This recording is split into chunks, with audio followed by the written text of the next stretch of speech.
In this episode, we're going to go through how to deal with a sexless marriage and not being roommates. Aspire to make a difference.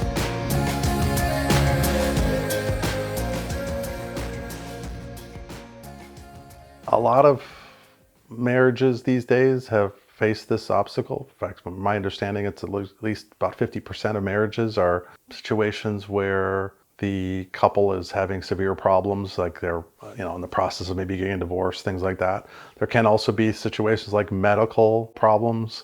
There can be past trauma that one or both partners have dealt with. I highly recommend getting help with this, getting some therapy.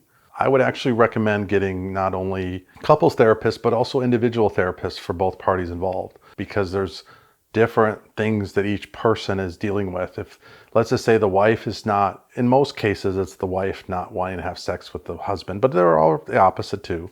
But the one who doesn't want to have the sex is, rejecting their partner, and it's going to be causing problems in the marriage.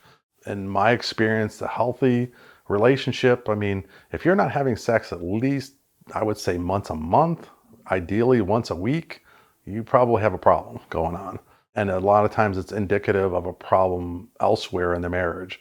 Maybe you're not talking, not communicating, the woman's not feeling heard, the man is feeling neglected or feeling like he's putting in all the work and doing, maybe paying all the bills and not getting acknowledged for it. It's very important to talk about these things, but sometimes you need a therapist to be the go-between, so you're not getting into like a blame type thing. You're not, pointing fingers and yelling at each other and screaming at each other for this time, because it's very traumatic. You can be going along in a relationship and boom. There's also a lot of women where they have a baby or multiple babies and their libido is very low. They're not interested in having sex with their husbands anymore. And then as people get older too, that happens too. Your drive goes down. For me, my drive is nothing like it was when I was in my 20s. It's probably half of what it used to be, and it's just how it is. I still, would not want to be in a sexless relationship, sexless marriage. If you're in that situation, you might as well be a roommate. You might as well have your buddy hanging out with you, because you can go drink with your buddies. Once it hits your lips, it's so good. At least to have a good time there without having to worry about getting rejected, which is a lot of the trauma that men deal with when it comes to this. But also there's the opposite. There's women that, for whatever reason, their husbands don't want to have, sex with them. Again, I would recommend looking at what brought you together. What was it like at the beginning? And see if there's ways you can recreate it. You can definitely have conversations and talk about it, but figure out what level of intimacy you have currently. Do you still give each other a hug or a kiss in the kitchen? Is it just sex that is off, or is intimacy gone? That's an important thing to keep in mind, because if it's just sex, you can sometimes go around that and kind of work through what the problem is.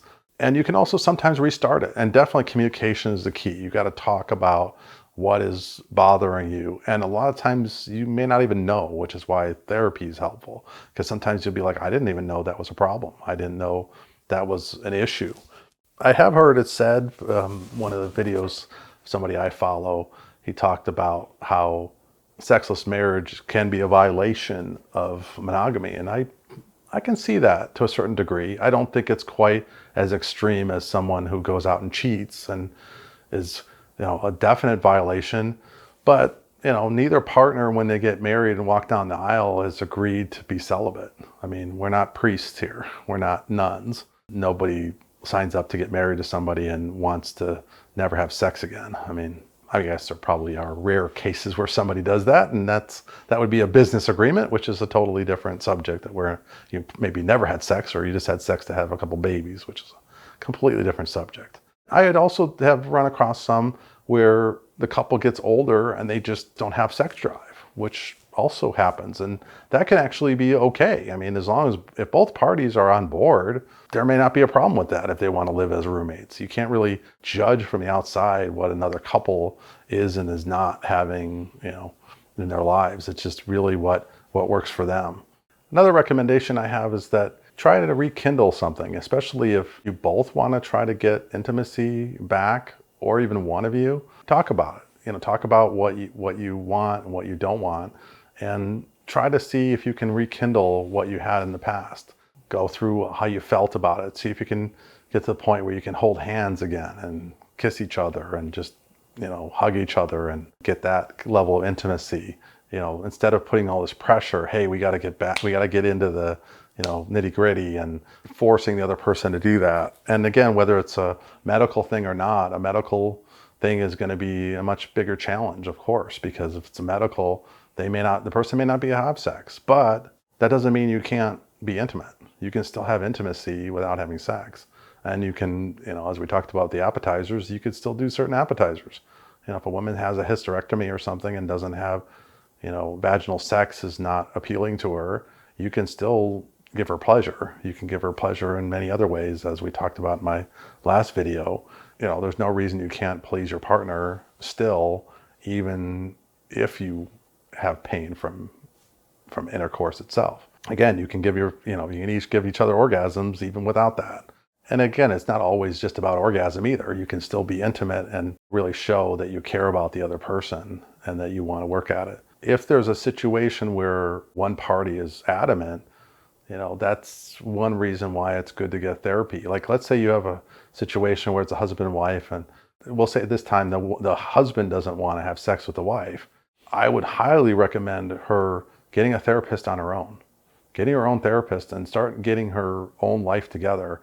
Whether the lack of him being interested is enough for her to want to leave, that's a whole nother ball game. But she should at least be working on herself to make herself feel better in her own life and her own part of the relationship, and so that she doesn't get depressed and feel like it's all about her, because a lot of times it has to do with the partner. And I would continue to recommend getting a couples therapist or a therapist for the other person, but sometimes they don't want to, and you can't force another person to change. That's another thing we'll talk extensively about this in this channel too, is people don't change. I mean, it takes a lot for a person to change. A person has to decide within themselves that they want to change. You can't force their hand. And sometimes the lack of intimacy, sexless marriage is the beginning of the end. And sometimes it's not recoverable, which is really sad. Breaking the routine is also something to keep in mind. Is don't try to be, the same old humdrum day in, day out. Sometimes people in their relationships get very complacent, especially in long-term marriages.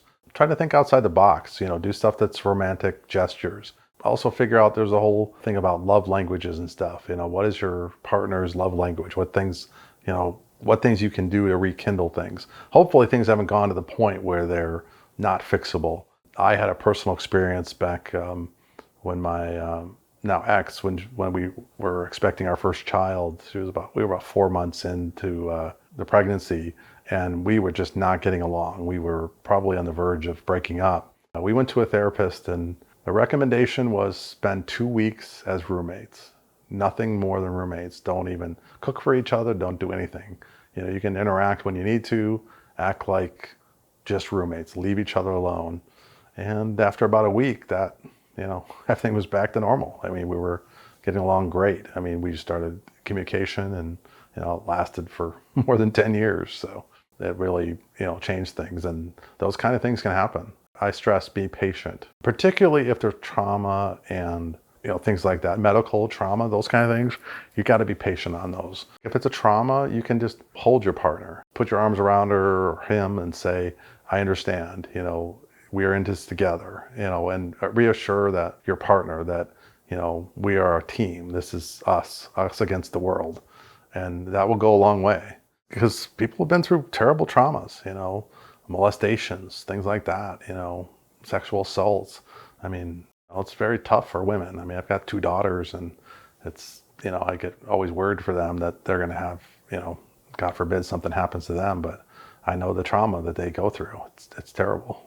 In this episode, we went through how to deal with sexless marriages. We talked about several different potential options, whether it's a medical or other kind of problems that are going on, and that I highly recommend getting some therapy for both the couple and each of the individuals involved. And a therapy can be, a formal therapist, or it can be a priest or somebody that you all trust. And feel comfortable sharing 100% of your truth with them. And be patient with your partner, especially if you're the one who wants sex and your partner does not. Talk about it. Talk about what the things you want and the things you don't want. And try not to get into a blame thing.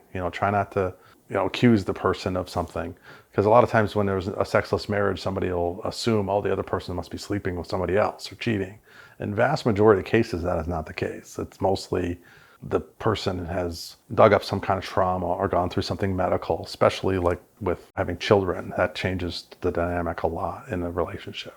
Please like and share this video with anyone who may benefit from its content. It's word of mouth from people like you who will help this channel to grow.